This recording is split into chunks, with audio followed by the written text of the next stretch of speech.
Selamat siang, salam sejahtera, salam sehat, dan salam pengadaan. Alhamdulillah, puji dan syukur kami panjatkan kehadirat Allah SWT, Tuhan yang Maha Esa, yang telah melimpahkan rahmat, nikmat iman, sehat, serta karunia-Nya kepada kita, sehingga Bapak Ibu pada hari ini, Jumat 29 Juli 2022, dapat bergabung di kelas daring ke-6 di bulan Juli. Kali ini kita akan membahas tentang membedah kesalahan kerjasama operasional KSO pada pengadaan barang jasa PBJ di rumah sakit untuk menghindari risiko cacat hukum bagi para pelaku pengadaan. Salawat serta salam senantiasa terlimpahkan kepada junjungan kita Nabi besar Muhammad SAW. Beliau telah membawa kita dari alam gelap gulita menuju alam yang terang benderang serta penuh ilmu pengetahuan seperti sekarang ini.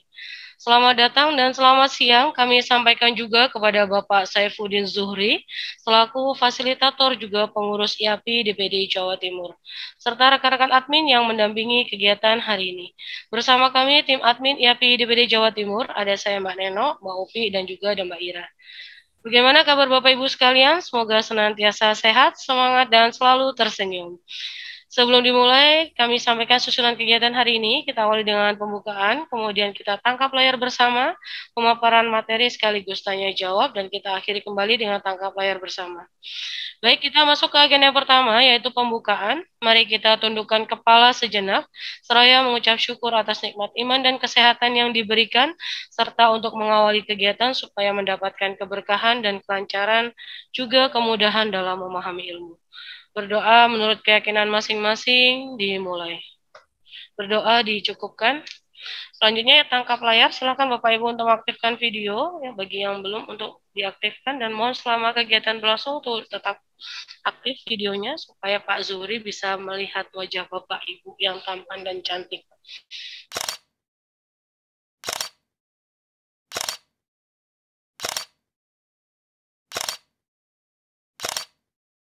Oke, baik. Terima kasih Bapak Ibu. Berikutnya yaitu pemaparan materi yang akan disampaikan oleh Bapak Saifuddin Zuhri selaku Seksi Layanan Masyarakat dan Publikasi di IAPI DPD Jawa Timur. Beliau juga PPBJ Ahli Madya, Fasilitator PBJP tingkat lanjut, serta praktisi konsultan PBJ BLUD yang akan dipandu oleh Mbak Upi sebagai moderator. Kepada Mbak Upi disilakan. Terima kasih Mbak Neno. Bismillahirrahmanirrahim. Assalamualaikum warahmatullahi wabarakatuh. Waalaikumsalam warahmatullahi wabarakatuh. Selamat siang Bapak Ibu dan juga Pak Zuhri. Kita alhamdulillah mengikuti kegiatan ini insya Allah sampai dengan pukul 14.30. Sebelumnya kami sampaikan kembali tata tertib kegiatan hari ini. Pertama, peserta wajib mengganti tampilan nama menggunakan nama asli sesuai data di form pendaftaran. Kemudian selama kegiatan dimohon mengaktifkan video dan direkomendasikan menggunakan headset atau earphone agar suara dari narsum dan pemateri terdengar dengan jelas. Selama kegiatan, audio yang aktif hanya narsum dan panitia saja. Hal ini agar suara kami bisa terdengar jelas dimanapun Bapak Ibu berada. Nanti peserta dapat mengajukan pertanyaan setelah pemaparan oleh pemateri melalui aplikasi Slido yang akan dibagikan linknya. Kemudian sertifikat hanya dibagikan ke peserta yang bergabung di Zoom dan sudah terdaftar di panitia serta mengisi link daftar hadir yang nanti akan kami bagikan di chat Zoom. Dan dimohon untuk tidak merokok di depan layar Zoom Bapak Ibu semua. Baik, selanjutnya langsung saya berikan waktu kepada Pak Zuhri untuk memulai pemaparan hari ini. Silakan Pak Zuhri. Terima kasih Mbak Upi. Bapak Ibu kita mulai. Assalamualaikum warahmatullahi wabarakatuh. Waalaikumsalam warahmatullahi wabarakatuh. Selamat sejahtera untuk kita semua dimanapun berada. Bahagia sekali siang hari ini kita bisa bertemu walaupun lewat frekuensi udara. Ada beberapa yang sudah beberapa kali ketemu dengan saya. Alhamdulillah masih berminat untuk berdiskusi lebih lanjut. Bagi yang baru, wajah-wajah baru banyak sekali. Ini kayaknya menyebar ini. Bukan hanya dari rumah sakit, ada yang dari teman-teman UKPBJ, ada juga yang dari pihak penyedia kayaknya. Bahkan ada dari rumah sakit swasta. Nah, ini. Jadi mohon maaf, saya ingin membatasi dulu ya. Yang kita bicarakan di sini ini dalam konteks sebenarnya rumah sakit pemerintah dalam bentuk Badan Layanan Umum Daerah ya. Tapi teman-teman swasta, penyedia, barangkali menjadikan referensi tidak ada salahnya. Cuman harap dimaklumi nanti sudut pandang saya adalah sudut pandang terkait dengan institusi yang ada di pemerintahan, dalam konteks ini mengacu ke rumah sakit yang sudah berbentuk BLUD. Sehingga diskusi-diskusi nanti keluar dari sana pun tidak masalah, cuman frame aturannya adalah ketika kita berada dalam konteks rumah sakit BLUD. Oke, terima kasih. Kita mulai. Sampai saat ini sudah ada 102 peserta di grup ini, berarti sudah 50% lebih. Mohon izin Bapak Ibu, saya share screen untuk memulai diskusi kita siang hari ini. Oke, Bapak Ibu yang saya hormati, dalam siang hari ini bukan berarti saya ini narasumber yang lebih tahu, tidak juga. Jadi kita nanti banyak sharing saja, karena bagaimanapun teman-teman di sini banyak yang sudah berpengalaman bertahun-tahun, mungkin puluhan tahun di rumah sakit. Nah, ini adalah wahana kita untuk saling tukar-menukar informasi, sekaligus bagaimana struktur berpikir kita memahami istilah KSO di dalam rumah sakit kita. Bapak Ibu yang saya hormati, materi ini barangkali ya relatif baru. Ya, saya belum menjumpai materi KSO ini di tempat lain. Tetapi yang lebih spesifik adalah saya mencoba untuk memotret KSO ini dalam sudut pandang pengadaan barang jasa. Ini menjadi kegelisahan saya ketika saya mengamati beberapa teman-teman rumah sakit. Ya, hampir semuanya kan sudah BLUD ya rumah sakit itu. Di sana ada aturan tentang pengadaan barang jasa sekaligus aturan tentang KSO. Dan ini banyak terjadi duplikasi, ya, lompat pagar dan sebagainya. Sehingga kalau kita mengamati aturannya, di satu sisi ada aturan OBJ, di satu sisi ada aturan KSO, padahal yang di dalamnya itu kadang aturannya itu tumpang tindih, sama-sama mengatur tentang pengadaan. Nah, ini menjadi kegelisahan bagi saya. Akhirnya saya mencoba untuk mengamati beberapa aturan KSO yang ada. Kebetulan kalau kita searching di Google gitu ya, kita sudah akan mendapatkan beberapa contoh peraturan kepala daerah maupun peraturan direktur. Nah, silakannya, ini sejauh yang saya dapatkan datanya, itu relatif mirip ya, barangkali tinggal nyontoh atau gimana. Tetapi sayangnya struktur atau dasar berpikirnya masih perlu dilurusin, karena banyak, menurut saya sih tidak pas ya. Oke, nanti kita bahas di sana. Bapak Ibu, izinkan saya memperkenalkan diri. Nama saya Saifuddin Suri ya. Sehari-hari saya adalah fungsional pengelola pengadaan barang jasa di Kabupaten Tulungagung, Jawa Timur. Salam hormat untuk teman-teman mulai dari Aceh sampai dengan Papua ini ya, pesertanya luar biasa. Mulai dari ujung barat sampai dengan ujung timur. Mudah-mudahan ini menjadi khasanah wawasan berpikir kita untuk memperbaiki aturan-aturan yang ada di sekitar kita.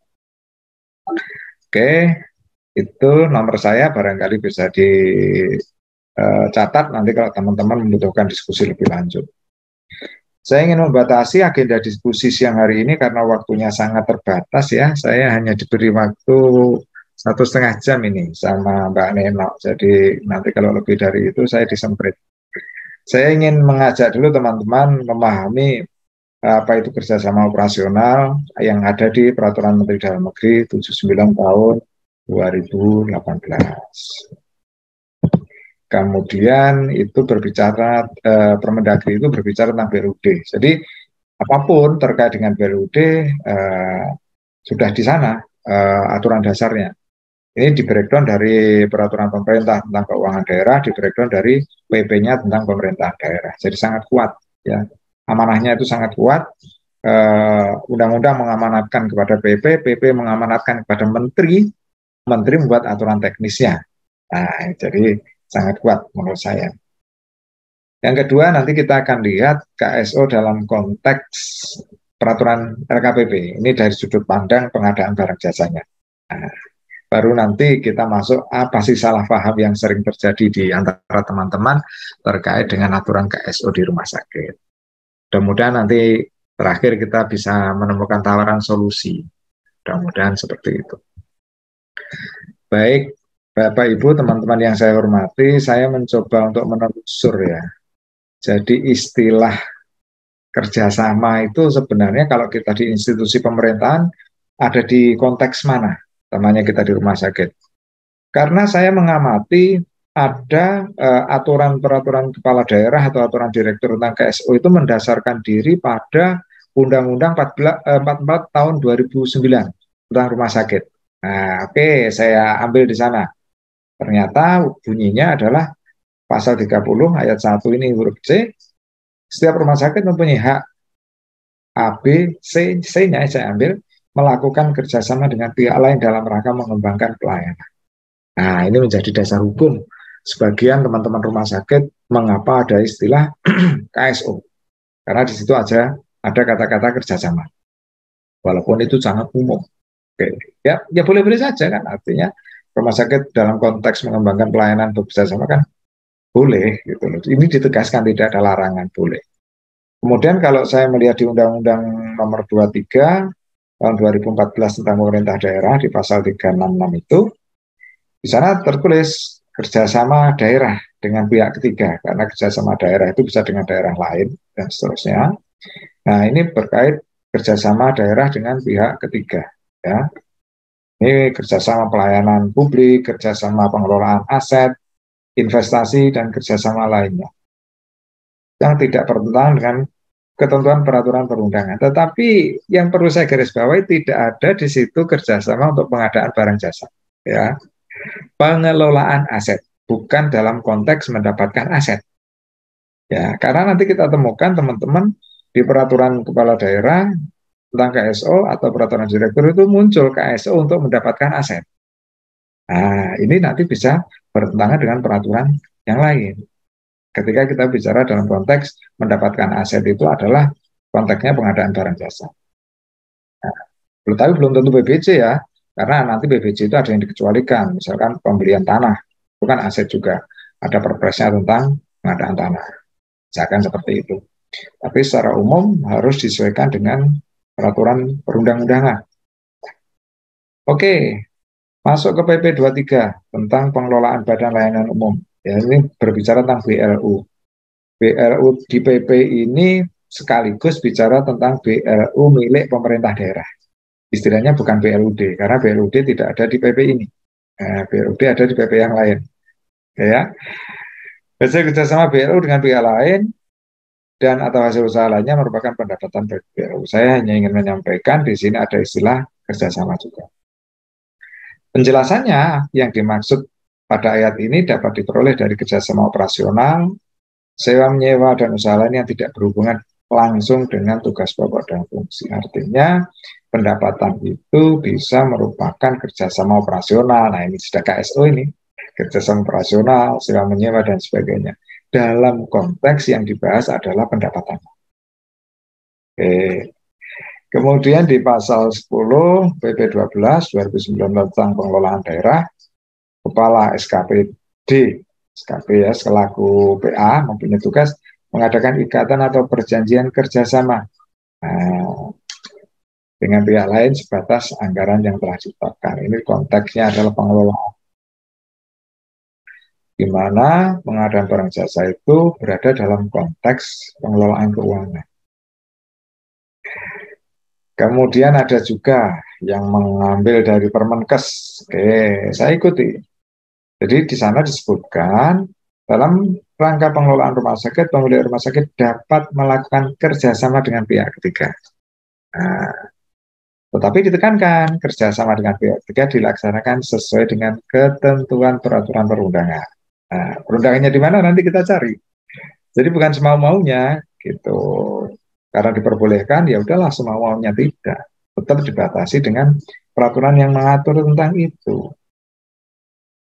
Oke, saya mengambil dari sisi peraturan Menteri Keuangan yang ini memang khusus bicara tentang BLU, bukannya BLUD ya. Jadi BLUD tidak termasuk dalam ruang lingkup Permenview ini. Tetapi saya ingin menjadikan referensi saja ya. Di Peraturan Menteri Keuangan ini muncul istilah KSO dengan jelas. KSO itu apa? Kerjasama operasional, yang selanjutnya disingkat KSO adalah pendayagunaan aset. Nah, jadi pendayagunaan aset bukan pengadaan aset ya, atau milik pihak lain dalam rangka tugas dan fungsi BLU. Oke, jadi aset sudah ada diberdayakan dalam rangka tugas fungsi BLU itu melalui kerjasama BLU dengan pihak lain yang dituangkan dalam naskah perjanjian. Nah, ini mulai bisa difahami ya. Jadi KSO dalam konteks yang dimaksud oleh Menteri ini adalah pendayagunaan aset baik milik sendiri maupun aset pihak lain. Oke, kemudian berikutnya di angka 43 di pasal 1 Permen Q itu kerjasama sumber daya manusia dan atau manajemen yang selanjutnya disebut KSM. Kalau pertama tadi ada KSO, kemudian di situ ada KSM. Kerjasama sumber daya manusia adalah pendayagunaan aset dan aset BLU atau aset milik pihak lain dengan mengikut sertakan sumber daya manusia dan atau kemampuan manajerial dari BLU atau pihak lain. Jadi konteksnya ini adalah melibatkan sumber daya manusia. Tetapi kalau bisa difahami di sini, mereka bekerja sama itu dengan menggunakan aset yang tersedia dan SDM yang tersedia, baik milik BLU maupun milik pihak lain. Oke, ini referensi yang bisa kita ambil dari Peraturan Menteri Keuangan tentang Badan Layanan Umum milik pemerintah pusat. Karena kalau BLUD referensi hukumnya nanti berbeda. Oke, sekarang kita masuk ke pasal 90 Permendagri 79. Nah, disinilah kita berada ya, teman-teman rumah sakit daerah. Saya lihat tadi pesertanya kayaknya tidak ada yang dari rumah sakit pusat. Jadi kita fokus di Peraturan Menteri Dalam Negeri Nomor 79 tahun 2018 tentang Badan Layanan Umum Daerah. Kalau BLU pusat diatur Menteri Keuangan. Kalau BLU daerah diatur oleh Menteri Dalam Negeri. Di sana dituliskan BLUD dapat melakukan kerjasama dengan pihak lain untuk meningkatkan kualitas dan kuantitas pelayanan. Kerjasama dilakukan berdasarkan prinsip efisien, efektivitas, ekonomis, dan saling menguntungkan. Prinsip saling menguntungkan dapat berbentuk finansial ataupun non-finansial. Jadi keuntungan tidak harus dalam bentuk duit. Oke. Berikutnya saya langsung menuju ke aturan pokok kita tentang BLUD. Ya. Kemendagri tadi sudah disebutkan BLUD dapat melakukan kerjasama dengan pihak lain. Dalam rangka apa? Untuk meningkatkan kualitas dan kuantitas. Kualitas dari segi mutu, kuantitas dari jenis dan jumlahnya. Jenisnya baru, jumlahnya ditambah, dan seterusnya. Silakan. Nah, apa kerjasama yang diatur di dalam Peraturan Menteri Dalam Negeri itu? Meliputi kerjasama operasional. Nah, atau dan pemanfaatan barang milik daerah. Jadi kerjasama yang diatur diperbolehkan di dalam peraturan itu ada dua jenis. Kerjasama operasional, boleh kita sebut KSO, kalau mengacu ke Peraturan Menteri Keuangan tadi. Yang kedua adalah pemanfaatan barang milik daerah. Nah, apa itu KSO? Kerjasama operasional dilakukan melalui pengelolaan manajemen dan proses operasional. Ini definisi ini harus kita pahami ya. Sekali lagi saya tekankan, kerjasama operasional dilakukan melalui pengelolaan manajemen dan proses operasional secara bersama-sama. Jadi ada sesuatu manajemen tata cara tertentu yang dikerjakan bersama atau melakukan kegiatan operasional tertentu yang dilakukan bersama. Jadi di sini adalah kerjasama dan konteks bersama-sama untuk melakukan sesuatu. Dengan batasan tidak menggunakan barang milik daerah. Oke, kita misalkan pengen rumah sakit melakukan pelayanan hemodialisa. Nah, Entah itu menambah karena sudah ada atau belum ada diadakan yang baru. Nah, itu bisa kita lakukan dengan kerjasama operasional. Kenapa? Karena menggunakan barang bukan miliknya rumah sakit, bukan miliknya daerah, tetapi barang miliknya mitra, pihak lain yang kita sebut sebagai mitra. Tetapi tempatnya di sini, di rumah sakit. Nanti tenaganya, tenaga teknisnya juga dari rumah sakit. Manajemennya silahkan. Manajemen itu diserahkan kepada rumah sakit, manajemen itu dilakukan bersama-sama atau diserahkan kepada pihak mitra, itu adalah bentuk-bentuk yang disepakati di dalam konteks kerjasama. Tapi yang harus dipahami di dalam Permendagri ini menyatakan bahwasannya kerjasama operasional yang dimaksud di dalam Permendagri ini adalah konteks mengelola sesuatu secara bersama-sama dengan tidak menggunakan barang milik daerah atau milik rumah sakit. Karena ingat, kekayaan rumah sakit, kekayaan BLUD itu tidak dipisahkan dari kekayaan daerah. Jadi barang milik rumah sakit sekaligus dianggap sebagai barang milik daerah. Oke, yang kedua, pemanfaatan barang milik daerah dilakukan melalui pendaya gunaan barang milik daerah. Jadi sudah ada barangnya, didaya gunakan. Ya, ini berbeda dengan pengadaan barang jasa. Pengadaan barang jasa itu diawali dari identifikasi kebutuhan karena belum ada, atau sudah ada tapi tidak mencukupi.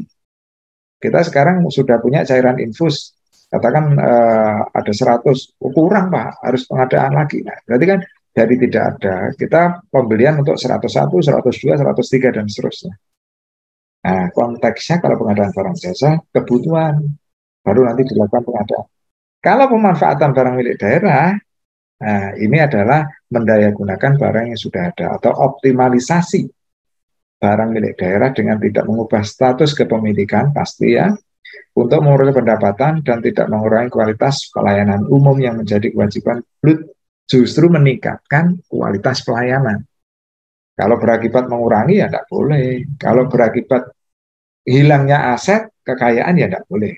Tapi tidak mungkin itu terjadi. Tapi substansi berpikirnya sudah kita kena ya.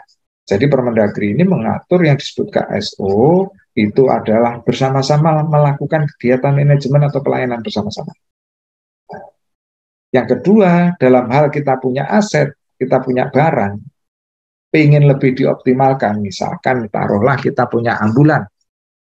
Selama ini ambulan itu tidak banyak dipakai, terus kemudian dikerjasamakan, disewa, atau di apapun bentuknya, itu silahkan. Kita punya lahan nih kebetulan di depan itu kosong, kemudian ada yang mau menyewa, entah itu didirikan kantin, entah itu mau dibuat ATM atau apapun. Nah, silahkan. Itu berarti memanfaatkan sesuatu yang kosong yang tadinya tidak terlalu optimal manfaatnya, kemudian bisa kita optimalisasi. Bukan pengadaan ATM-nya, bukan pengadaan tokonya, bukan. Jadi ini nanti yang saya rasa sering saya lihat berpikirnya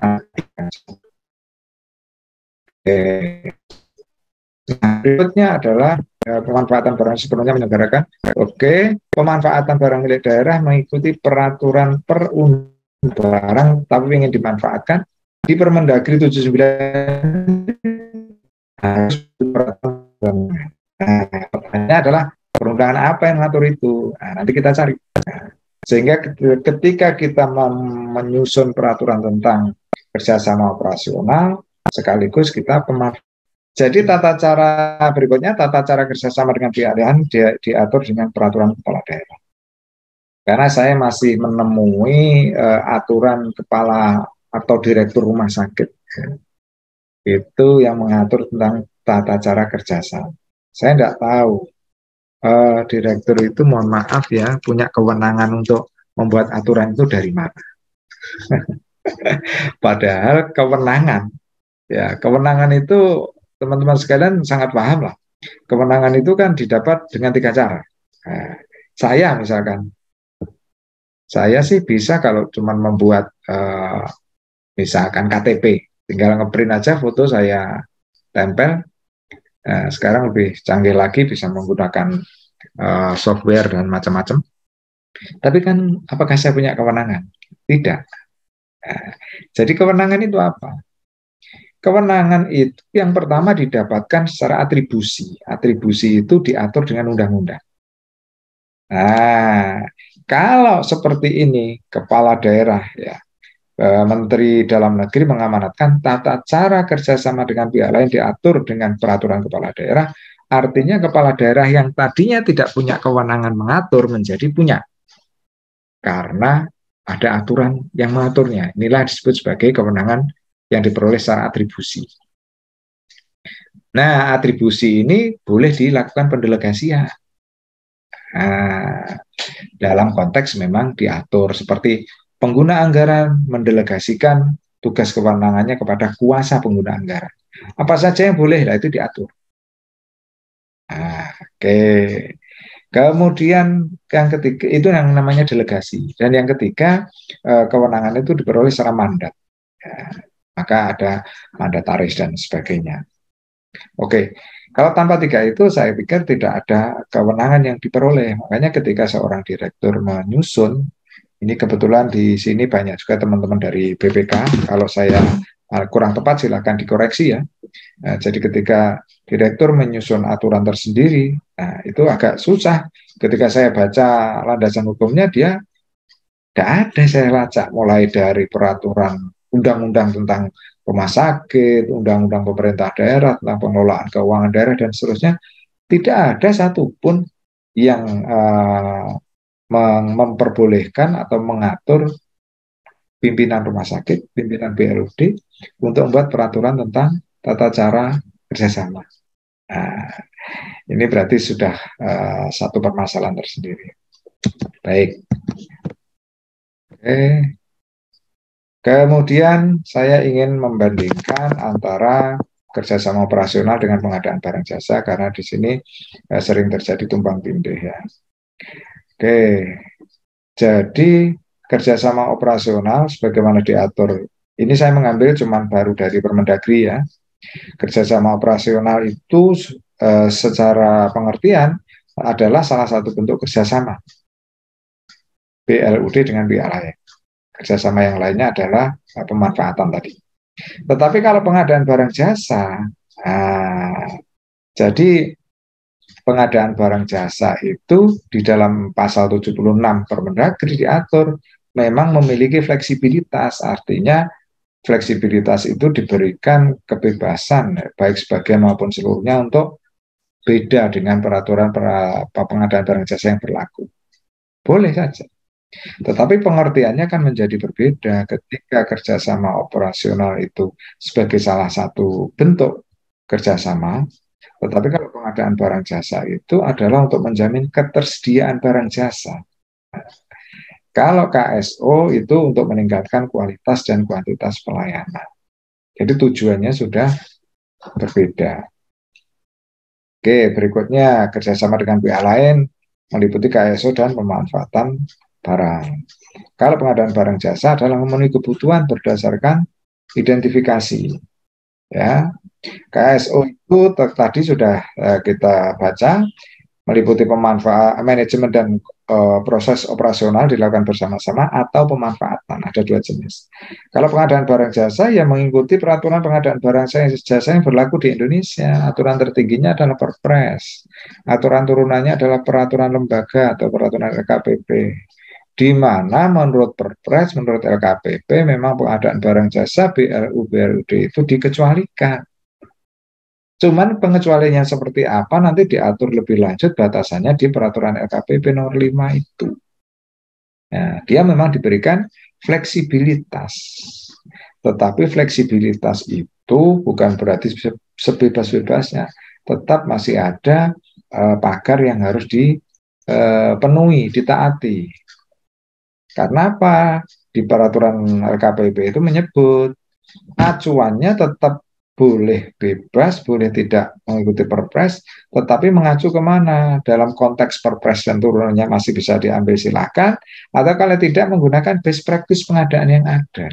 Nah, kalau kita menggunakan KSO sebagai salah satu bentuk pengadaan barang jasa, itu adakah best practice yang bisa kita contoh seperti apa? Nah, itu menjadi pertanyaan. Oke, berikutnya kalau KSO itu menghasilkan mitra, dengan mitra, bukan menghasilkan, tapi dengan mitra. Kalau pengadaan barang jasa itu dengan penyedia. Nah, ini garis pembeda yang sangat jelas. Ya. Jangan terus mitra nanti menjadi penyedia, penyedia menjadi mitra. Nah, ini kan mencampur adukkan sesuatu yang berbeda. Oke. Nah, bagaimana dengan KSO pada pengadaan barang jasa? Ini kita mengacu kepada peraturan LKPP nomor 12 tentang pedoman pengadaan barang jasa pemerintah melalui penyedia. Oke, biar kita paham, bisa enggak KSO di kerjasama operasional itu dengan KSO yang ada di pengadaan barang jasa? KSO yang ada di aturan pengadaan barang jasa itu bukan kerjasama operasional, tetapi kerjasama operasi. Nah, silahkan nanti dicek ya teman-teman. Saya tidak bisa menuliskan satu persatu, ya. Tetapi substansinya adalah KSO yang ada di peraturan pengadaan barang jasa itu yang pertama istilahnya kerjasama operasional. Yang kedua KSO kerjasama operasi. Yang kedua kerjasama operasi dalam konteks BBJ itu dilakukan antar penyedia, bukan penyedia dengan kita sebagai pengguna barang. Nah, ini beda dengan kerjasama operasional dalam konteks Permendagri tadi yang menghasilkan yang berpartner dengan mitra. Berpartner dengan mitra itu ya sama-sama penyedia atau pelaku pelayanan, penyedia pelayanan. Tetapi kalau KSO ini kita berada dalam pihak pengguna barang. Nah, penyedia itu berada pada pihak yang menyediakan apa kebutuhan kita. Mereka di pihak sana, di pihak penyedia itu melakukan kerjasama operasi, bukan dengan kita. Nah, substansinya di situ, ya. Nanti silahkan dibaca lebih lanjut. Nah, misalkan saya ambil dari sini, dalam hal peserta akan melakukan kerjasama operasi harus mempunyai perjanjian kerjasama operasi. Jadi istilah peserta itu untuk peserta tender. Kalau dia menang, kemudian tanda tangan perjanjian kontrak, itu baru disebut sebagai penyedia. Sebelum dia tanda tangan kontrak, belum disebut sebagai penyedia, masih peserta. Nah, dalam konteks itu ini sudah muncul istilah kerjasama operasi. Oke, lead firm kerjasama operasi atau pimpinan kerjasama operasi KSO itu harus memiliki kualifikasi setingkat atau lebih tinggi dan seterusnya. Ya. Dalam rangka melaksanakan KSO, salah satu badan usaha atau anggota KSO harus menjadi pimpinan KSO. Oke, dan lain-lain banyak sekali. Nah, kalau kita telusur di Perlem 12 ini. Tetapi substansinya adalah KSO kerjasama operasi dikenal di dalam pengadaan barang jasa itu adalah kerjasama kemitraan antar penyedia. Nah, ini di dalam dokumen tender, di dalam dokumen pengadaan langsung, penunjukan langsung, itu ada istilah terminologi kemitraan. Kemitraan itu apa? Kemitraan adalah kerjasama antar penyedia. Ya, jelas ini kerjasama antar penyedia dalam bentuk apa? Bisa dalam bentuk konsorsium, bisa dalam bentuk KSO, bisa bekerja sama dalam bentuk yang lain. Ya, silahkan. Yang masing-masing pihak mempunyai hak, kewajiban, dan tanggung jawab yang jelas berdasarkan perjanjian tertulis. Kerjasama bentuk kerjasama lainnya, misalkan seperti apa? Ya, misalkan seperti subkon. Nah, itu juga kerjasama. Dalam konteks diperbolehkan, ya silahkan untuk mensubkonkan. Bahkan ada yang diwajibkan, dan seterusnya.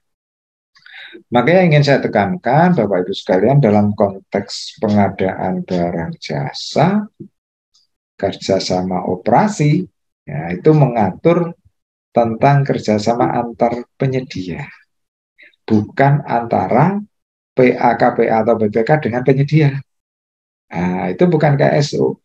Itu bentuknya adalah bentuk kontrak. Ya, bentuk kontrak itu ada mulai bukti pembelian, kwitansi, kemudian SPK, ada surat perjanjian, dan ada SP. Begitu. Jangan dicampur adukkan. Nanti kita lihat. Oke, jadi struktur berpikirnya itu Bapak Ibu sekalian, ketika kita punya identifikasi kebutuhan dalam rangka pelayanan dan sebagainya, kita akan membutuhkan barang atau jasa. Itu konteksnya adalah pengadaan barang jasa. Ya, kita sangat hafal pengadaan barang jasa itu diawali dari identifikasi kebutuhan sampai serah terima. Jadi mulai tidak ada menjadi ada berdasarkan kebutuhan tadi. Nah, ketika sudah ada, kita sudah membeli, taruhlah kita membeli barang. Taruhlah barang itu adalah gedung misalkan gitu. Nah, kita masuk ke fase yang kedua. Blue dalam melaksanakan pengelolaan barang mengikuti ketentuan peraturan perundang-undangan mengenai barang milik daerah. Nah, ketika barang sudah kita beli, kita catatkan sebagai aset, itu kan barang milik daerah. Aturannya adalah tentang pengelolaan barang. Kalau di daerah, tentang peraturan Menteri Dalam Negeri, ini sudah diamanatkan di Permendagri 79 juga di BLUT itu, bahwasanya pengelolaan barang itu mengikuti peraturan yang berlaku. Nah, peraturan yang berlaku apa? Permendagri 19 tahun 2016 tentang pedoman pengelolaan barang milik daerah. Nah, kalau kita mengacu ke Permendagri 19 2016, kita akan masuk ke bab 8 tentang pemanfaatan. Di pasal 81 itu jenis-jenisnya ada sewa, ada pinjam pakai, ada kerjasama pemanfaatan, bangun guna serah, bangun serah guna, dan sebagainya. Nah, nanti bisa dibaca lagi. Tapi substansinya adalah ketika kebutuhan itu didasarkan atas kebelum adaan barang, kemudian proses menjadi ada, itu wilayahnya PBJ, ketika sudah ada dimanfaatkan, dioptimalisasi, itu menggunakan peraturan tersendiri, dan ketika kita melakukan organisasi atau pemanfaatan ada di Permendagri 19 2016, itu salah satunya ya, karena pengelolaan itu luar biasa banyak, nanti bisa dibaca di sana. Saya hanya mengambil bagian yang relevan dengan yang kita bahas hari ini. Oke, jadi pemanfaatan barang sekali lagi diatur, barang milik daerah ya, diatur dengan peraturan Menteri Dalam Negeri 19 2016 tentang pedoman pengelolaan barang milik daerah. Ini Bapak Ibu sekalian, saya mengambil salah satu pasal ya tentang penyewaan barang, kemudian pinjam pakai, bangun guna serah, bangun serah guna, kerjasama manfaatan, ini KSP ini, dan terakhir adalah kerjasama penyediaan infrastruktur. Nah, kita langsung aja ke salah paham KSP. Nah, ini fenomena yang terjadi. Kesalah paham ini bisa kita lacak pada beberapa aturan. Saya mengambil salah satu contoh ya. Sebelum sana, salah paham ini mulai dari definisi. Jadi kerjasama operasi dengan kerjasama operasional itu belum bisa membedakan, seolah-olah sama. Nah, saya kemarin ketika menyusun judul ini sudah diingatkan oleh teman senior saya, Pak, di PBJ tidak ada loh istilah kerjasama operasional. Apakah judulnya tidak salah? Ya, saya baru menyadari, oh iya benar.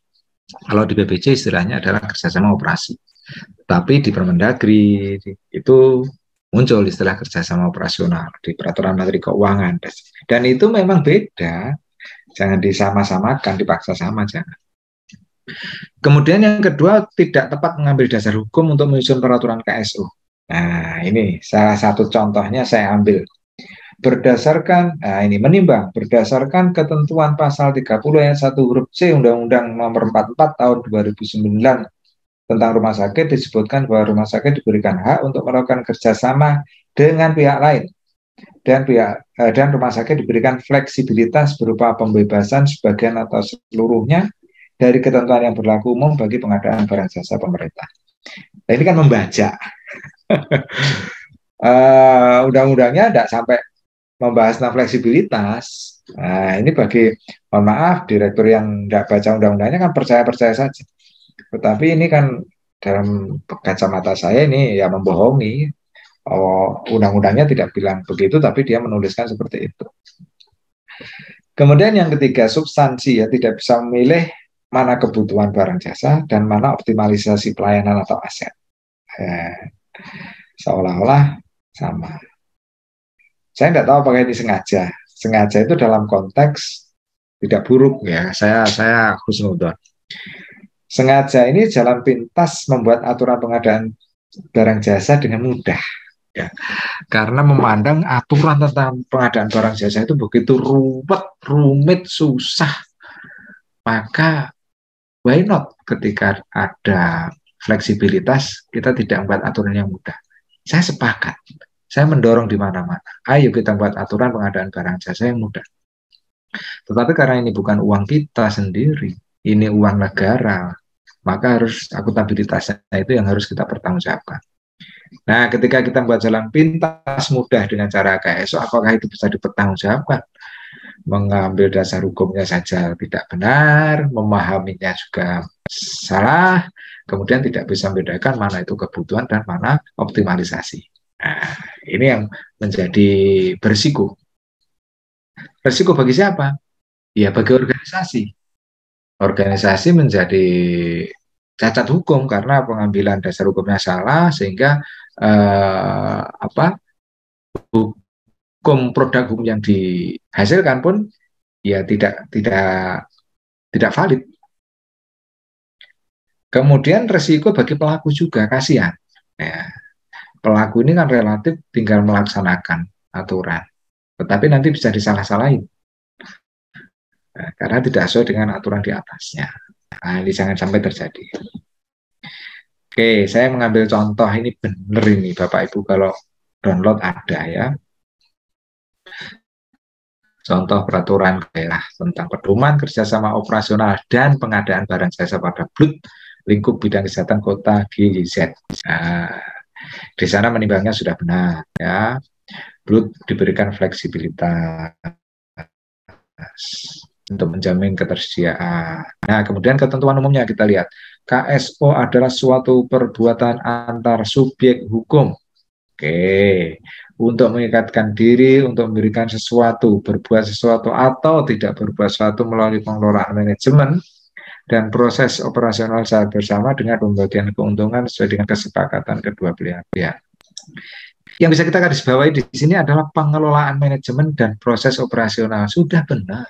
Ya, pengelolaan manajemen. Nah, kemudian ada ketentuan berikutnya, PBJ adalah kegiatan memperoleh barang. Jadi barang itu belum ada menjadi ada. Itu kan suatu, tetapi di sini dicampur adukkan. Jadi tata laksana KSO itu meliputi penyediaan barang jasa yang bersumber dana tidak dari APBN APBD. Nah, bagaimana KSO yang tadinya itu secara definitif mengoptimalisasi menjadi penyediaan barang jasa? Nah, ini kan perselingkuhan yang offset. Pasal 9 kita baca, pengadaan barang jasa dilaksanakan dengan cara swakelola. Bagaimana kalau swakelola itu dilakukan dengan KSO dengan pihak lain? Kan susah. Bagaimana mengaturnya? Nah, ini contoh ya. Jadi di contoh berikutnya yang kebetulan ada saya baca di aturan lain, tetapi mirip-mirip sekali. Ya, di sini tertulis misalkan seperti ini. Ruang lingkup pelaksanaan KSO adalah meliputi penyediaan barang dan atau jasa yang dana penyediaannya tidak bersumber dari APBN APBD. Terus penggunaan sumber daya, pemanfaatan sewa, bangun serah guna, dan bangun guna serah. Nah, ini kan bagaimana pengadaan barang jasa dimasukkan dalam aturan KSO. Nah, ini saya tidak habis pikir bagaimana memahaminya, gitu ya. Oke, saya mencoba untuk berdasarkan hal yang saya uraikan tadi, mencoba untuk menawarkan kira-kira solusinya terhadap KSO yang pada pengadaan barang jasa di rumah sakit BUD itu seperti apa. Yang pertama, Bapak Ibu harus memahami dasar hukum dan filosofis ya, antara kebutuhan barang jasa dengan peningkatan kualitas dan kuantitas pelayanan. Ya, itu diatur dalam secara hukum dalam dua aturan yang berbeda. Ya, tadi sudah kita sampaikan. Dasar filosofinya juga berbeda. Yang satu adalah memenuhi kebutuhan, yang satu adalah mengoptimalkan barang atau aset yang sudah ada. Kemudian yang kedua, mengambil dasar hukum yang tepat sesuai kebutuhan mencakup dasar kewenangan. Nah, ini kalau tidak punya kewenangan, kita buat aturan juga tidak bisa. Kewenangan pembentukan dan peraturan yang memerintahkan pembentukan peraturan perundangan itu. Jadi kalau misalkan kepala daerah apakah punya kewenangan atau tidak, ya kita baca aja atribusinya di mana. Atau barangkali pendelegasian dari jabatan yang di atasnya. Penyusunan peraturan tentang kerjasama operasional dalam rangka meningkatkan kualitas termasuk pemanfaatan. Jadi saya mengusulkan teman-teman aturannya memang harus dipisah antara KSO dengan peraturan tentang pengadaan barang jasa BLUT. Karena substansi, filosofi, dasar hukumnya memang beda. Tujuannya juga berbeda. Atau di sini saya tuliskan termasuk di dalamnya adalah pengadaan barang jasa akibat dari KSO. Memang harus kita sadari kalau kita melakukan kerjasama operasional dengan pihak lain itu ada yang berakibat pengadaan barang jasa. Kita misalkan harus membeli reagen dari dia. Tidak apa-apa. Itu adalah pengadaan barang jasa sebagai akibat dari KSO. Tapi KSO sendiri itu bukan ditujukan dalam konteks untuk pengadaan barang jasa. Tidak. Nah, nanti boleh, ya boleh saja, karena pengadaan barang jasa berupa reagen tadi adalah sebagai akibat dari KSO yang kita buat. Oke. Nah, ini karena keterbatasan waktu, teman-teman sekalian, nanti kalau berkenan lebih lanjut, kita rumuskan dalam bentuk draft peraturan kepala daerah. Kita bertemu di 25 Agustus 2022 di Surabaya. Oke, Mbak Upi, itu barangkali sebagai awal diskusi, mudah-mudahan masih tersisa waktu 40 menit ke depan, banyak hal yang bisa kita diskusikan. Sementara saya kembalikan ke Mbak Upi, terima kasih. Baik, terima kasih Pak Zuri. Bisa istirahat dulu untuk minum. Sebelum kita ke tanya jawab, Bapak Ibu kami ingatkan bagi yang belum mengisi daftar hadir, mohon untuk segera mengisi, karena nanti untuk sertifikat kami akan buatkan berdasarkan peserta yang join di Zoom dan mengisi daftar hadir yang sudah kami bagikan, dan yang sudah mengisi cukup mengisi satu kali saja, tidak perlu berulang seperti itu. Baik, kita akan ke sesi tanya jawab. Sementara akan kami dahulukan dulu yang ada di slide. Nanti setelah itu akan kami buka kesempatan Bapak Ibu untuk bertanya langsung dengan Pak Zuri. Bisa langsung klik fitur raise hand-nya, nanti akan kami nyalakan audionya. Saya buka dulu untuk slide-nya yang sudah masuk. Sudah tampak kah Pak Zuri? Oke Bu, iya Bu. Sudah Bu. Dari Pak Basuki Aryawan, Pak. Apakah boleh kerjasama dalam rangka membantu PMI? Contoh pembelian alkes asperisis dari RSU diperuntukkan untuk PMI. Silakan Pak Zuri. Oke, terima kasih Pak Basuki ya. Jadi yang pertama kita harus mendefinisikan dulu kerjasama itu apa. Ya, kalau istilah yang kita gunakan di dalam Permendagri tadi kan kerjasama operasional. Nah, kerjasama pertama operasional, yang kedua adalah pemanfaatan. Itu yang diatur sesuai dengan peraturan Menteri Dalam Negeri, kewenangan yang dimiliki oleh rumah sakit dalam bentuk BLUD. Nah, saya tidak tahu kerjasama dalam rangka membantu PMI itu seperti apa. Tapi kalau saya membaca kalimatnya ini seolah-olah ini adalah hibah ya, atau bantuan. Nah, mungkin nanti diluruskan. Contoh pembelian alkes asperisis dari RSU diperuntukkan untuk PMI. Jadi ini kan mulai dari identifikasi kebutuhan, Pak. Apakah rumah sakit ini membutuhkan suatu barang atau jasa tertentu? Oh iya Pak, rumah sakit butuh alat yang disebut sebagai aperisis. Yang butuh itu bagian mana, unit mana, instalasi mana. Misalkan seperti itu. Itu kan jelas nanti yang mengusulkan dari pihak mana. Oh ini Pak, rencananya nanti akan kita sumbangkan kepada PMI. Nah, itu masuk kode rekening mana? Kode rekening bantuan sosial, macam-macam silahkan aja. Ya. Nah, kalau seperti ini konteksnya kan rumah sakit melakukan pengadaan barang jasa. Nah, tinggal nanti begitu barang jasanya itu sudah ada, sesuai dengan proses mekanisme yang diatur, pemanfaatannya kepada siapa? Ya silakan saja, itu kan rumah tangga rumah sakit. Dalam konteks direktur pengen membantu masyarakat sekitar, membelikan semen misalkan, dalam rangka menjaga hubungan baik dengan lingkungan, ya boleh-boleh saja. Tetapi tata cara pembelian semennya itu bukan berarti kerjasama dengan warga, tetapi itu adalah aturan tentang pengadaan barang jasa. Nah, mekanismenya ada di aturan tentang pengadaan barang jasa. Baru kemudian pemanfaatannya itu kita berikan ke masyarakat. Atau seperti apa pertanyaannya? Silahkan diklarifikasi Pak Basuki. Barangkali saya salah persepsi. Silakan dinyalakan audionya Pak Basuki. Ya, tes. Terima kasih Pak Zuri. Memang seperti hibah itu Pak. Jadi kita yang mengadakan mesin aparesisnya, kemudian secara pemanfaatan ditempatkan di PMI, di unit PMI-nya di unit. Halo? Iya Pak, iya Pak. Oke. Jadi semacam hibah gitu Pak. Apakah diperbolehkan? Jadi pengadaannya di rumah sakit kami, kemudian dihibahkan ke PMI-nya Pak.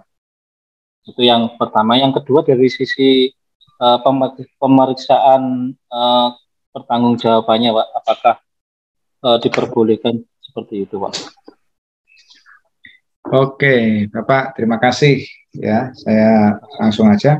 Ini terkaitan dengan penganggaran di awal, Pak. Sebelum pelaksanaan pengadaan barang jasa itu kan kita membuat RBA, ya, RBA. Tentunya di sana sudah semuanya punya latar belakang tujuan sehingga kebutuhan itu di ACC atau disetujui oleh pimpinan. Ya. Saya secara teknis tidak tahu apakah boleh atau tidak, tetapi penanggung jawab anggaran itu kan pimpinan BLD. Nah, tentu ada reasoning yang bisa dipertanggungjawabkan. Dalam rangka menjaga keberlangsungan pelayanan, maka kita perlu membantu PMI. Boleh saja. Nah, seperti itu. Tetapi konteksnya itu bukan KSO lagi. Konteksnya bukan KSO, yaitu pengadaan barang jasa biasa. Tinggal pemanfaatannya saja, usernya itu bukan instalasi, bukan unit, bukan apa di rumah sakit, tetapi memang di PMI. Nah, kita punya kepentingan kok agar pelayanan ini bisa lebih lancar, maka kita menempatkan di sana. Saya mohon maaf, dalam konteks penganggaran saya tidak tahu Pak, apakah itu nanti bisa dipertanggungjawabkan atau tidak. Ya, tapi dalam konteks pembicaraan hari ini itu tentunya bukan bagian dari KSO, tapi pengadaan barang jasa biasa dan nanti dihibahkan. Nah, kalau proses hibah nanti terkait dengan pemerintah daerah, misalkan pemerintah daerah kan juga sering menghibahkan hibah kepada NU, hibah kepada Muhammadiyah, hibah kepada PMI, dan seterusnya. Nah, itu mekanismenya kan diatur di penganggaran dulu, baru prosesnya nanti bisa dilakukan. Mungkin seperti itu Pak Basuki. Yang kedua tadi apa Pak? Pertanggungjawaban Pak. Ya, pertanggungjawaban. Tentunya kalau itu sudah di RBA, ya RBA itu kan sudah dokumen penganggaran. Kalau sudah disetujui maka otomatis dipertanggungjawabkan.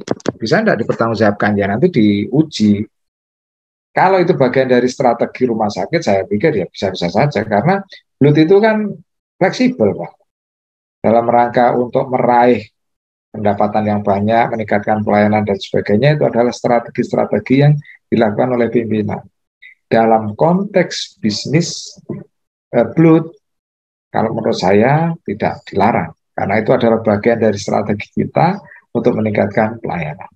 Nah, tinggal nanti akuntabilitasnya gimana, proses pengadaannya, apakah benar-benar kalau dilacak barangnya itu oleh auditor ada dan bermanfaat atau tidak, nah itu masalah berikutnya. Mungkin itu Pak Basuki. Ya, Mbak Upi? Ya, baik, sudah cukup Pak Basuki ya? Ya, Mbak, terima kasih. Ya, baik, terima kasih Pak Basuki.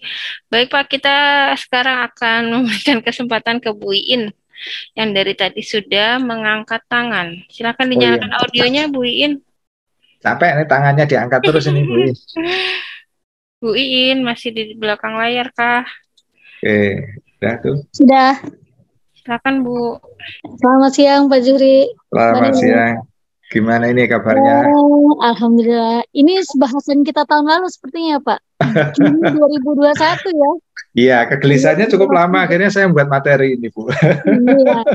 Karena ini memang kalau saya lihat sih beberapa rumah sakit di BLUD mungkin kalau judul kerjasamanya bukan KSO ya, setelah saya lihat di berkas-berkasnya. Jadi namanya sih perjanjian kerjasama pinjam pakai alat. Nah, cuma yang saya mau minta penjelasan itu seperti tadi kan alatnya kalau dari yang paparan Bapak kan maksimalin alat yang kita punya gitu kan. Kalau ini kan alatnya dari penyedianya Pak, sebenarnya alatnya dari penyedianya, semua pemeliharaan termasuk kalibrasi, termasuk setting, kalau ada kerusakan semua tanggung jawab dari penyedia. Kewajiban kita membelinya reagen dan konsumabelnya, bentuk kontraknya. Nah, kalau untuk seperti itu, apakah pas namanya dengan perjanjian kerjasama pinjam pakai alat dengan kontrak reagen dan consumable gitu Pak?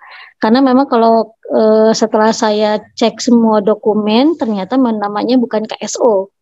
Cuma memang istilahnya di kita sering salah sebutnya seperti itu Pak. Udah kita bikin KSO aja gitu, alatnya kita pakai di sini gitu kan.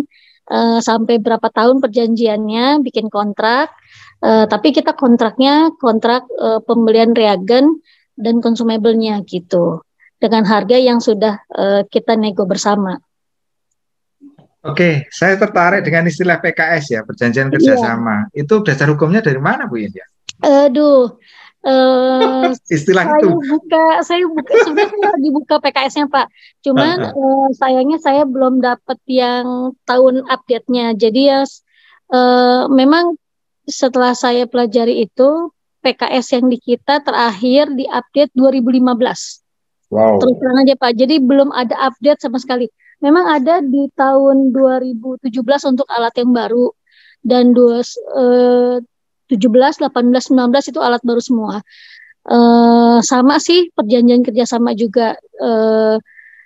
Tapi di situ tidak dijelaskan dasarnya ya Pak, dasar perjanjiannya atas peraturan mana gitu. Pokoknya cuma tanda tangan direktur dengan direktur penyedia barangnya.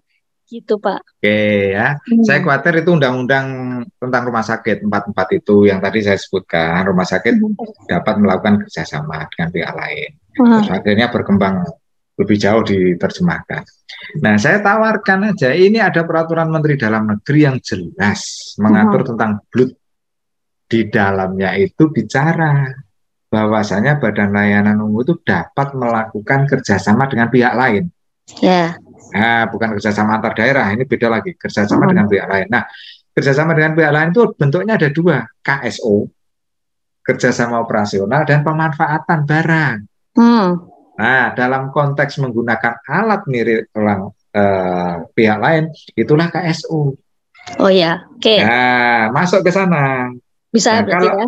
Betul, istilah PKS, saya tidak punya referensi secara hukum. Ya. Dan lagi istilahnya nih. Iya, jadi apakah direktur juga punya kewenangan? Saya tidak tahu karena atribusinya dari mana, kewenangan itu didapat dari mana.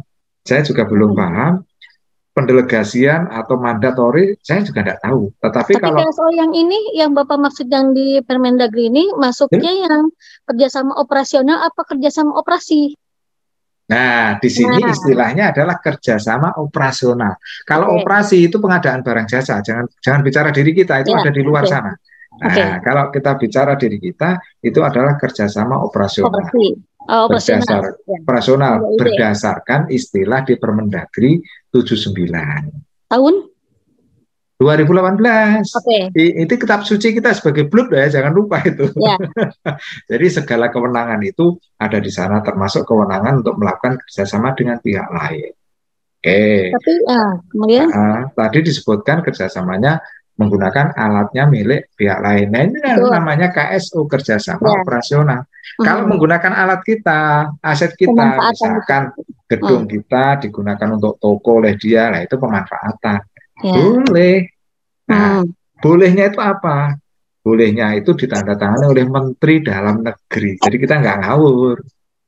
Ya. Oke ya. Jadi ke sana nanti mau diupdate bahwasanya kewenangan untuk melakukan apa itu kerjasama itu memang diamanatkan oleh Menteri Dalam Negeri, tetapi diatur oleh kepala daerah. Ingat, bukanlah direktur. Direktur tidak punya kewenangan. Setahu Berarti saya nanti ya. turunannya dari bikin peraturan kepala daerah dulu. Betul. Baru peraturan kepala daerah itu dibunyikan. Peraturan lebih lanjut diatur dengan peraturan direktur. Nah, itu direktur baru dapat kewenangan. Ya. Karena oleh kepala daerah didelegasikan. Kewenangan apa yang didelegasikan adalah aturan lebih lanjut. Nah, itu baru sah kalau seperti itu. Nah, untuk kontrak pengadaan reagennya sendiri bisa masuk ke situ juga, Pak? Bisa. Jadi, kalau saya buat aturan pengadaan barang jasa di BLUD, di pasal terakhir, itu saya adakan pengadaan khusus. Pengadaan khusus itu salah satunya adalah pengadaan barang jasa akibat dari KSO. Jadi tidak akan ditanya lagi prosesnya gimana. Ini adalah akibat dari KSO yang sudah tanda tangan. Kami terikat. Jadi tidak perlu lagi melakukan tender, tidak perlu melakukan apapun. Kami hanya tinggal melaksanakan KSO. Itu diatur di dalam PBJ-nya BLUD. Nanti sah semua kalau seperti itu. Terus ada lagi nih. Berkembang dari pertanyaan itu, Pak. Sekarang kan wajib TKDN. Yap. Ya kan? Yap. Nah, permasalahannya hampir semua peralatan laboratorium belum ada yang TKDN, kecuali reagen-reagen yang hanya reaksi biasa seperti asam sitrat misalnya atau HCl, itu ada yang lokal dari dan itu udah e-katalog. Cuma untuk alat-alat yang mereka juga rata-rata impor, reagen juga rata-rata impor. Nah, gimana caranya kita untuk menyiasati? Kan masalahnya ini sudah ada yang open close, ada yang sistem close, ada yang close system ya. Jadi close system ataupun open close itu masing-masing juga tidak ada yang TKDN. Saya sudah jelaskan ke PPK, tapi tetap harus cari yang TKDN lah. Saya pusing. Ini gimana Pak? Coba Pak. TKDN itu makanan apa sih? Kok bikin pusing? Jadi gini saya ingin mendudukkan ke permasalahannya ya. Sebenarnya permasalahannya itu bukan di TKDN, tetapi peningkatan penggunaan produk dalam negeri. Ya, betul. Nah, produk dalam negeri itu definisinya apa sih? Produk yang dibuat oleh perusahaan di Indonesia dan berinvestasi di Indonesia. Jadi dilakukan di sini pembuatannya. Kadang bahannya masih impor. Kadang tenaganya masih impor, kadang alat-alat untuk membuatnya juga masih impor. Itulah yang dibuktikan dengan TKDN. Nah, jadi kita jangan pusing ke TKDN-nya, tetapi penggunaan produk dalam negeri. Kalau kita beli pasir, kita beli genteng, beli batu, emang ada TKDN kan? Nggak ada.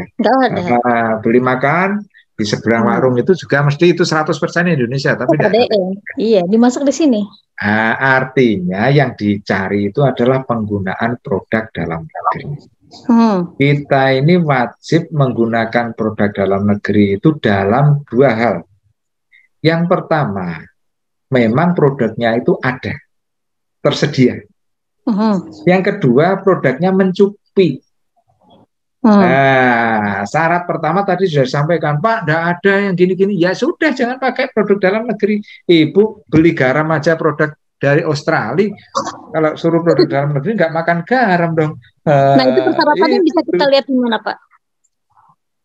Aturannya jelas di Perpres ada, di Perlem ada, di Peraturan Menteri Perindustrian ada, di Inpres ada.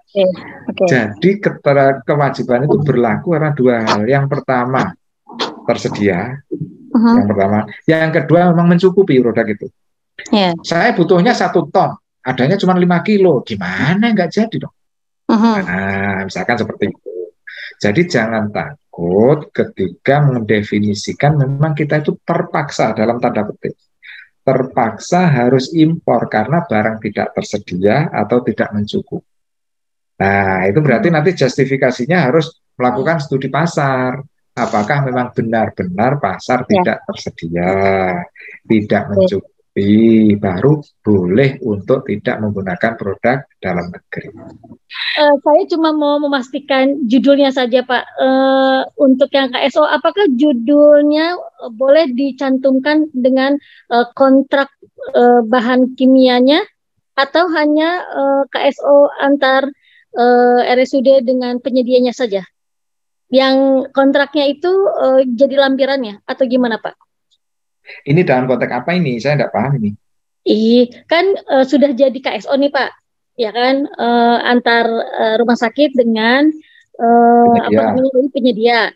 Nah, kalau di kita dicantumkan bawahnya dengan namanya itu alat pinjam pakai, ya kan, pinjam pakai alat apa namanya, misalnya glucose strip gitu kan, dengan kontrak reagen dan consumable. Apakah yang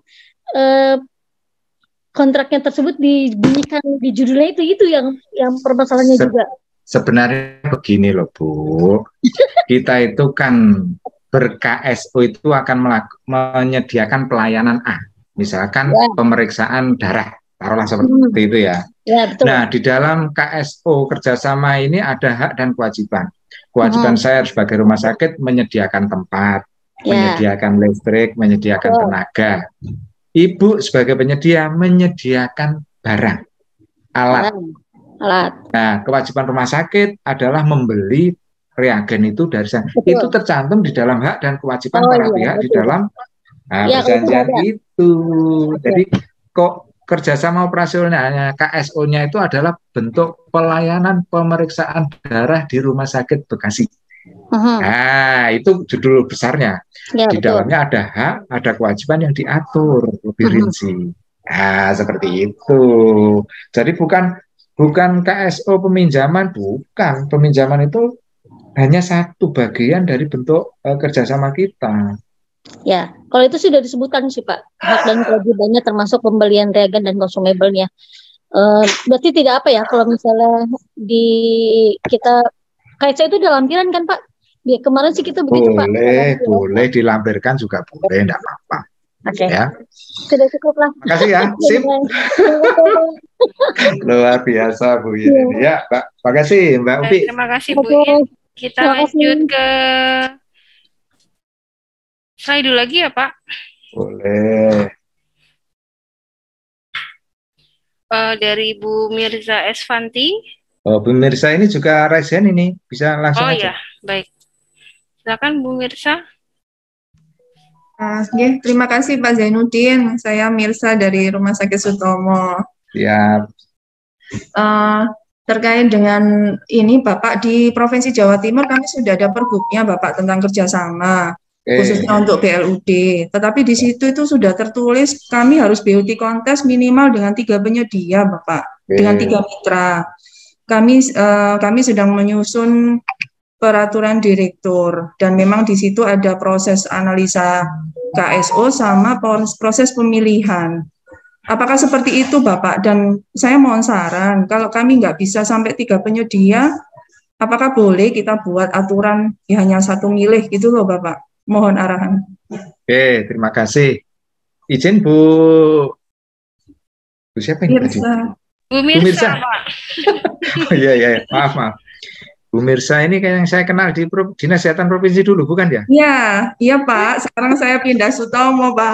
Mantap ini. Oke, saya kira ketemu lagi. Bu Mirsa, gini ya. Jadi tolong nanti dikirim pergubnya ke saya, biar saya baca. Yang kedua, mekanisme kontes itu adalah tata cara untuk mendapatkan mitra. Tata cara itu kalau memang sudah rigid diatur oleh gubernur, ya mau tidak mau kita harus laksanakan. Kecuali di peraturan gubernur itu memberikan celah atau peluang agar kita dalam hal tidak tercapai 3.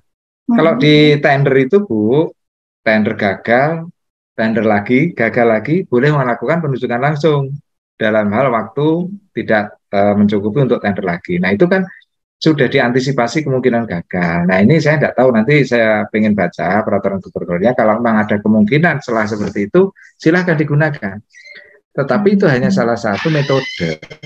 Karena kalau misalkan bentuk kerjasama itu berawal dari inisiatif dari penyedia kan tidak perlu kontes juga, barangkali bisa seperti itu. Nah, jadi kembali lagi ke peraturan gubernur, nanti kita mengacu ke sana saja, Bu Mirsa ya. Terima kasih Bapak. Baik, terima kasih Bu Mirsa. Kita ke pertanyaan selanjutnya Pak, yang masih ada di slide dari Bapak atau Ibu Aksa ini ya, Bapak ya. Bagaimana menyingkapi pengadaan barang seperti implan berupa plate screw dengan mekanisme titip jual dari penyedia kepada rumah sakit? Apa bisa menggunakan KSO konsinyasi? Silakan Pak. Oke, terima kasih ya. Jadi ini ada konsinyasi itu kan titip barang. Ya, hal semacam itu memang tidak dikenal di dalam pengadaan barang jasa pemerintah. Tetapi di dalam pengadaan barang jasa BLUD itu sangat dimungkinkan untuk diatur. Ya, karena kita mengadop dari best practice. Oh, ternyata di luaran, di pasaran, hal semacam itu bisa dilaksanakan dan bagus. Silahkan. Syaratnya harus ada aturan kepala daerahnya. Atau aturan kepala daerah mendelegasikan kepada pimpinan rumah sakit untuk mengatur. Silahkan, ya. Tetapi dalam hal tidak diatur, ya tidak bisa dilakukan. Nah, kita bisa mengadop ke teman-teman di Joglo Semar ya, Jogja Solo Semarang itu, dia itu melakukan ini Pak, pemilihan penyedia, ya. Waktu itu untuk kebutuhan barang apa ya, kalau tidak salah. Lupa ya, untuk pens kalau tidak salah yang sulit diperoleh. Nah, dia itu mendapatkan pemenangnya itu 5 sekaligus. Mulai yang termurah, agak mahal, paling mahal. Jadi semuanya dikontrak, Pak. Kontraknya itu bunyi begini, kalau saya butuh barang, saya akan mengontak dulu, minta agar dikirim oleh penyedia A yang termurah. Nah, dalam hal dia tidak punya barang, karena ini kan harus segera saat itu juga kebutuhannya. Saya boleh mengontak B untuk ngirim barang, harganya sedikit lebih mahal. B tidak bisa, saya mengontak C dan seterusnya. Nah, itu bisa dilakukan dalam bentuk kontrak payung. Nah, itu adalah kreativitas kita untuk memastikan bahwasannya kebutuhan kita nanti bisa terpenuhi. Kalau konsinyasi ya itu adalah bagian dari bentuk kreativitas, ya boleh-boleh saja, asalkan diatur. Tetapi saya menyarankan bisa dilakukan kontrak payung terhadap beberapa penyedia. Nah, konsinyasi bisa jadi beberapa penyedia juga. Tapi kita misalkan belajar dari pengadaan barang jasanya hotel ya. Saya pernah membaca penelitian seorang mahasiswa pengadaan buah oleh hotel A. Itu ternyata penyedianya nggak hanya satu, supplier buah itu bisa 2, bisa 3. Dia bisa bergantian, Senin ini, Selasa itu, dan seterusnya. Ini untuk mengantisipasi misalkan salah satu banjir, salah satu terkendala, itu yang lain masih bisa mengcover. Karena kebutuhan itu tidak boleh berhenti. Nah, rumah sakit juga begitu. Silakan berkreativitas. Lupa, apakah boleh berkontrak dengan lebih dari satu? Siapa yang melarang? Misalkan diatur. LKPP barusan ngontrak pengadaan laptop terhadap 5 penyedia untuk kebutuhan nasional. Tidak apa-apa. Ya. Jadi jangan terpaku hanya satu, yang lain tidak boleh, tidak. Silahkan diatur mana yang terbaik menurut kebutuhan kita. Begitu Pak Aksa. Baik. Kalau kita lanjut aja ya Pak, soalnya pertanyaannya masih banyak. Waktunya sudah mepet. Dari Bu Yaniar, Rumah Sakit Haji, kalau tidak salah. Assalamualaikum Pak, apa boleh minta contoh dokumen beauty contest pada tahapan pemilihan mitra KSO?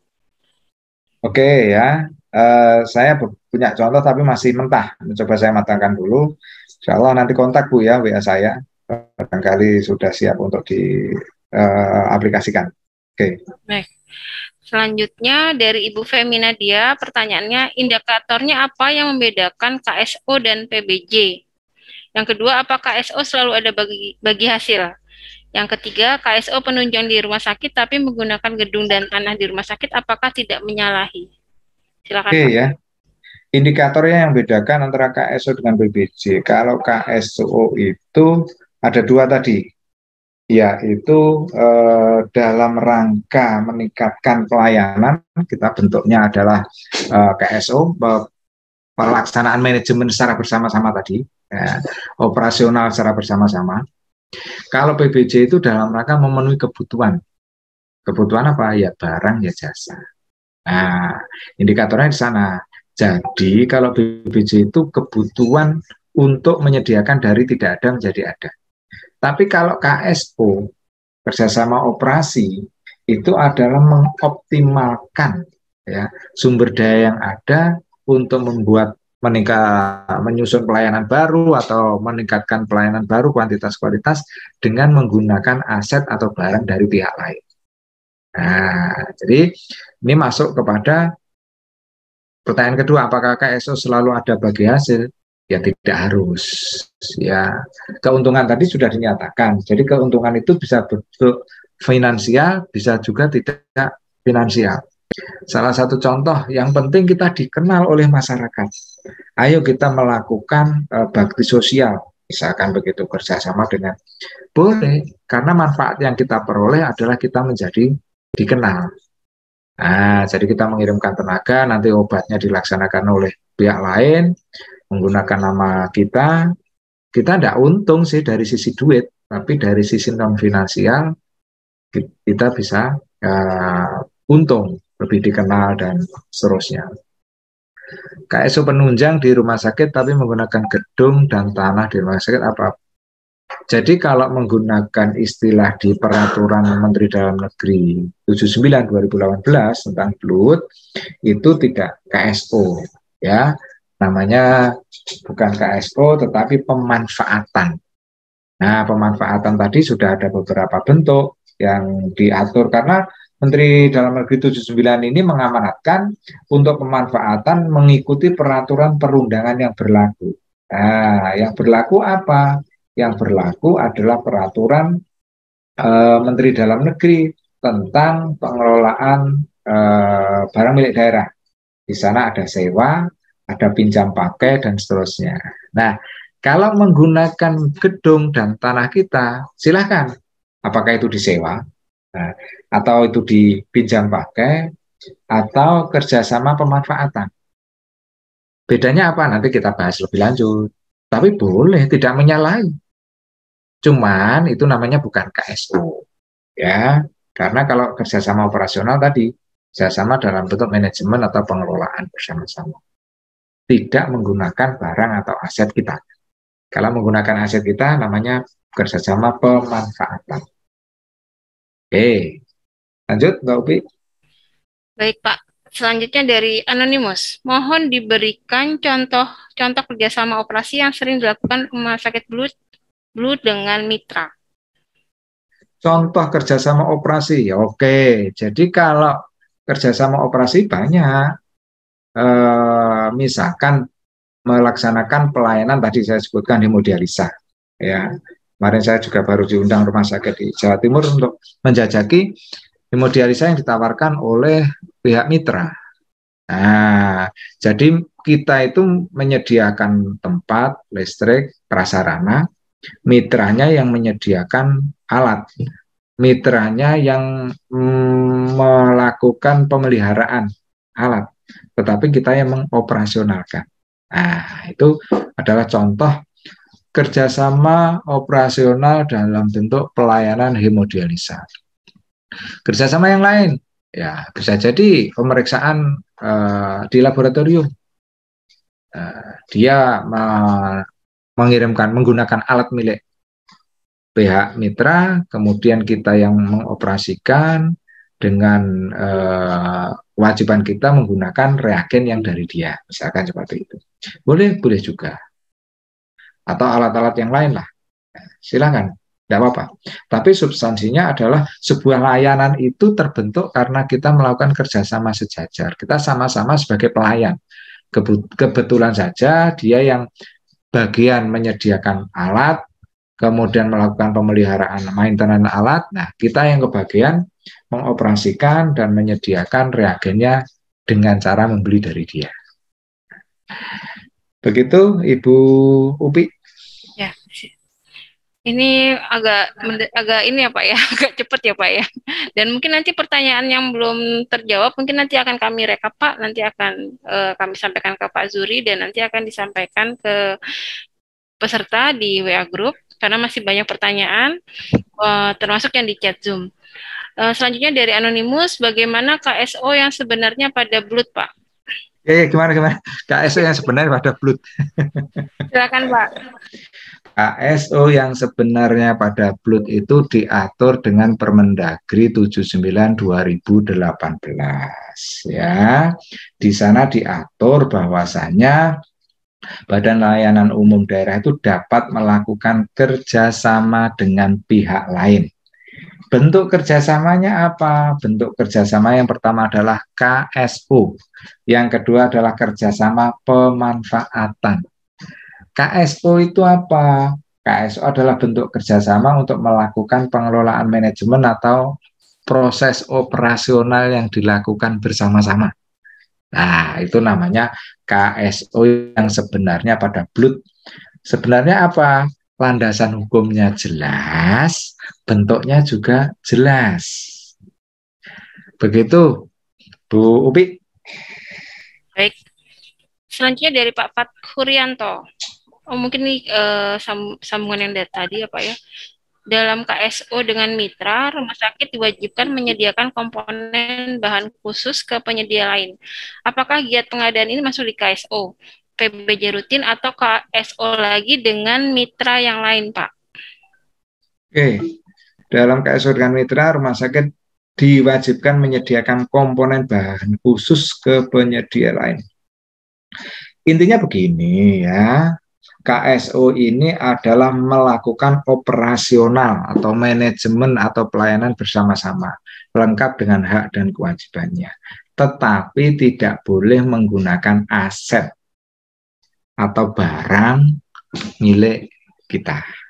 Nah, kalau di sini dituliskan menyediakan komponen, saya tidak tahu komponen itu apa.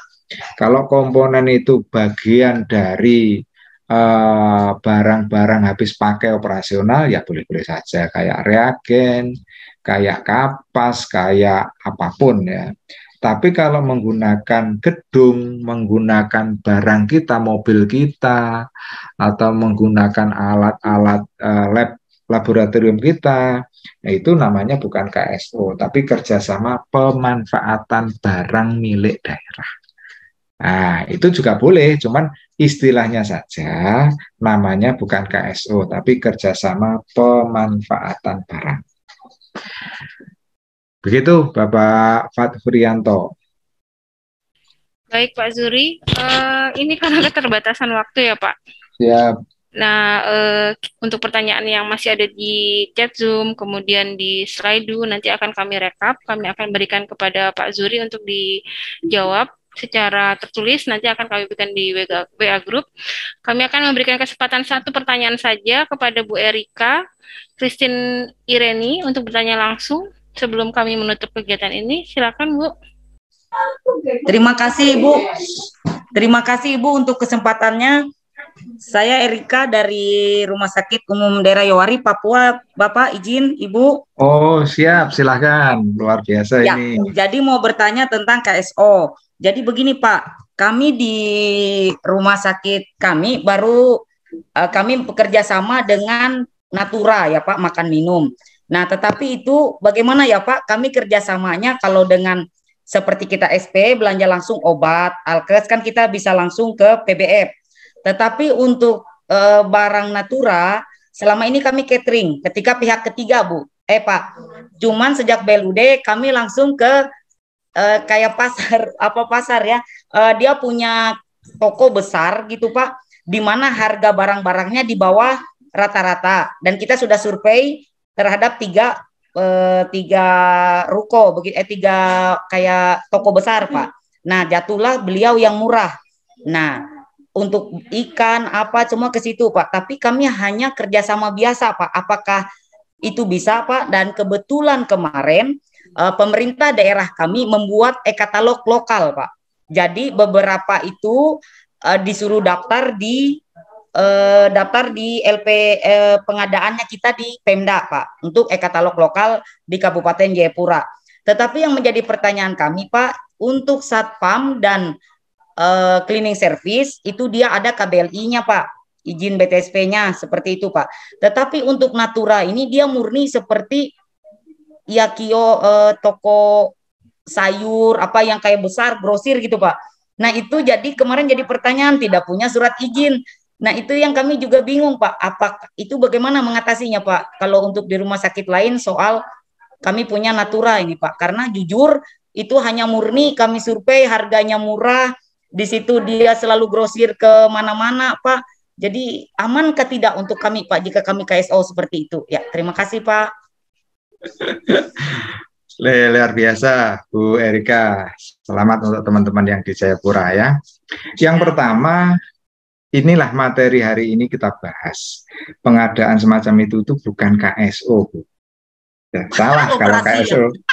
Bukan. Jadi itu adalah pengadaan barang jasa. Nah, itu murni pengadaan barang jasa. Bentuk kontraknya kalau pengadaan barang jasa kan kwitansi, bukti pembelian, SPK, SP atau surat perjanjian. KSO nggak ada di situ, makanya itu menjadi materi kita penting ini karena masih salah mengartikan KSO itu dengan PBJ. Nah, berarti tidak perlu mekanisme kerjasama ya Pak? Tidak ada kerjasama, yang ada adalah kontrak. Nah, kontraknya silahkan bentuknya apa, bukti pembelian, mau SP mau itu Pak, disesuaikan dengan karakteristik paketnya. Nah, jadi Ibu untuk kebutuhan sayur dan sebagainya sangat tepat nanti apabila menggunakan e-katalog lokal. Ya, pengalaman selama ini di rumah sakit besar di Jakarta itu memang mengontrak dengan satu penyedia. Ibu kebetulan sudah punya supplier yang harganya jauh lebih murah. Tinggal bagaimana formalnya saja dia itu bisa memenuhi syarat sebagai penyedia. Salah satunya nanti dimasukkan ke e-katalog. Itu yang penting jangan masukkan KSO. Itu bukan KSO. Ya, itu adalah pengadaan barang jasa. Dan yang termudah sekarang menggunakan e-katalog lokal. Ya, siap. Bapak izin satu lagi Pak. Kami kebetulan ini Perbub kami Pak ada tentang pengadaan barang dan jasa dari peraturan Bupati untuk pengadaan kami di BLUD rumah sakit Pak. Siap. Cuman di situ yang kami agak bingung, agak berseberangan dengan BPKAD adalah di mana nilai SP di dalam Perbub itu adalah sampai 200 juta Pak. Sedangkan jika kita melihat dari yang BPKAD biasanya keuangan kami adalah nilai SP sampai 50 juta. Jika di atas 50 juta sampai 200 juta, dia jatuhnya SPK, Pak. Itu bagaimana, Pak? Jadi antara BLUD, Perbub dengan yang BPKD itu belum klik, Pak. Kami mau sampai ke 200 juta, itu jatuhnya masih SPK. Tapi menurut Perbub itu bisa SP, Pak. Jadi ini bagaimana ya, Pak? Mungkin ada pernah seperti itu atau kami yang salah, Pak? Jadi kalau di rumah sakit sudah ada aturan tentang pengadaan barang jasa khusus BLUD rumah sakit, ikuti itu, Bu. Jangan ikut yang lain, ya. Presiden Jokowi sudah mengamanatkan BLUD itu dibebaskan dari Perpres. Nah, oke, Perpres tidak digunakan, tetapi gunakan peraturan kepala daerah. Jadi kepala daerah mau buat aturan apapun itu sah, boleh diikuti. Oh siap Bapak. Berarti itu yang poin penting di mana kami selama ini dari Perbup aturan BLUD adalah dia bisa sampai 200 juta itu SP, Pak. Sampai berapapun yang penting bupati, kepala daerah yang menulis itu menjadi aturan tertinggi. Oh siap Bapak, aduh terima kasih sekali Pak, supaya jawaban ini yang bisa kami sampaikan ke Pemda kami Pak.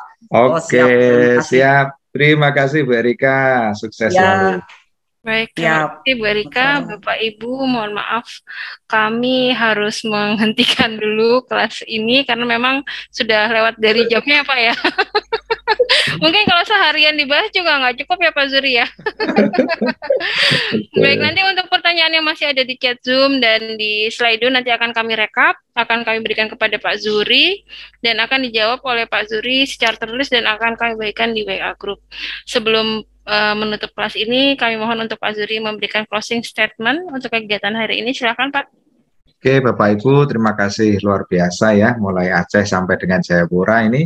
Tetapi yang ingin saya garis bawahi, tolong kita harus bisa membedakan mana yang itu kerjasama operasional dalam arti bermitra.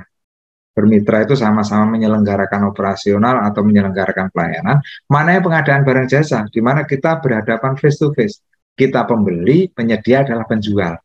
Nah, sangat amat berbeda. Makanya jangan dijadikan satu. Itu sesuatu yang berbeda. Itu saja, mudah-mudahan bermanfaat. Saya mohon maaf apabila ada khilaf. Mudah-mudahan diskusinya berlanjut, boleh di grup dan sebagainya. Saya akhiri. Assalamualaikum warahmatullahi wabarakatuh. Waalaikumsalam warahmatullahi wabarakatuh. Terima kasih Pak Zuri.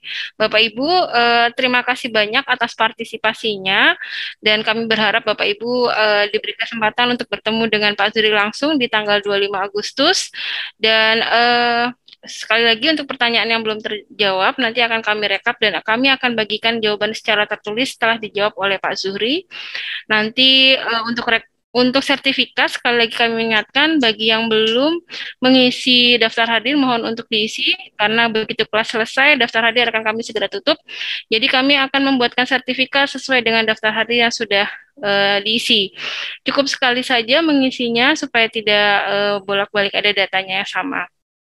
Baik, untuk selanjutnya nanti setelah ini WA Group akan kami buka chatnya. Bapak Ibu masih bisa diskusi dengan Pak Zuri di WA Group karena Pak Zuri juga sudah masuk di WA Group KSO dan nanti untuk sertifikat kami akan bagikan linknya setelah melalui proses edit kami akan bagikan di WA Group dan kemudian untuk rekaman kelas hari ini nanti akan kami upload di YouTube IAP DPD Jatim dan akan kami sampaikan infonya di grup alumni IAP Jatim. Jadi nanti setelah sertifikat sudah tersampaikan, kami akan bubarkan WA grupnya. Bapak Ibu akan kami arahkan masuk ke grup aplikasi Telegram yang berisi alumni pelatihan IAP DPD Jatim. Bapak Ibu bisa bergabung di dalamnya. Sudah ada beberapa peserta yang sudah bergabung, kurang lebih sudah hampir 1.000 lebih. Kemudian ada beberapa narsum yang juga yang sudah bergabung yang akan memberikan informasi terkait PBJ. Bapak Ibu bisa berkonsultasi, bisa bertanya di grup Telegram tersebut.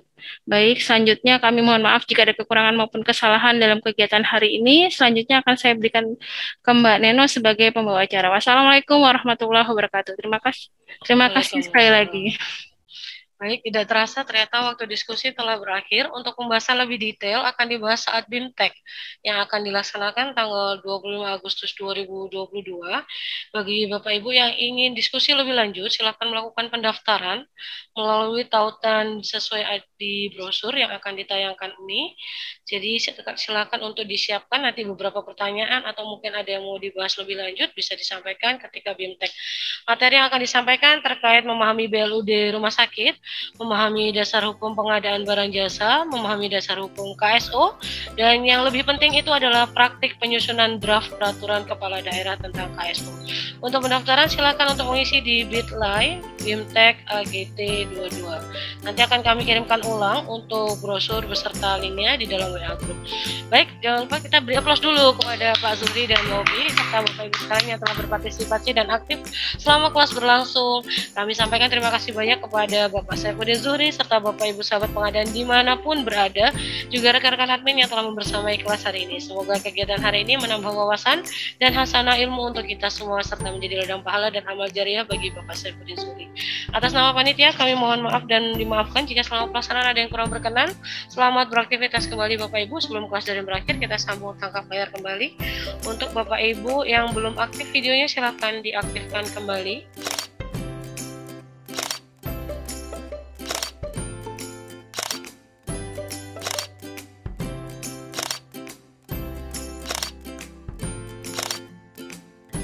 Oke, terima kasih. Mungkin jarinya sudah capek, senyumnya sudah capek. Silakan. Terima kasih Bapak Ibu. Dengan demikian kami cukupkan kelas hari ini. Hati-hati di jalan jika dalam perjalanan pulang. Semoga selamat sampai tujuan dan dapat berkumpul dengan keluarga kembali. Izin kami tutup untuk meeting hari ini. Assalamualaikum warahmatullahi wabarakatuh. Selamat sore, salam sehat dan salam pengadaan.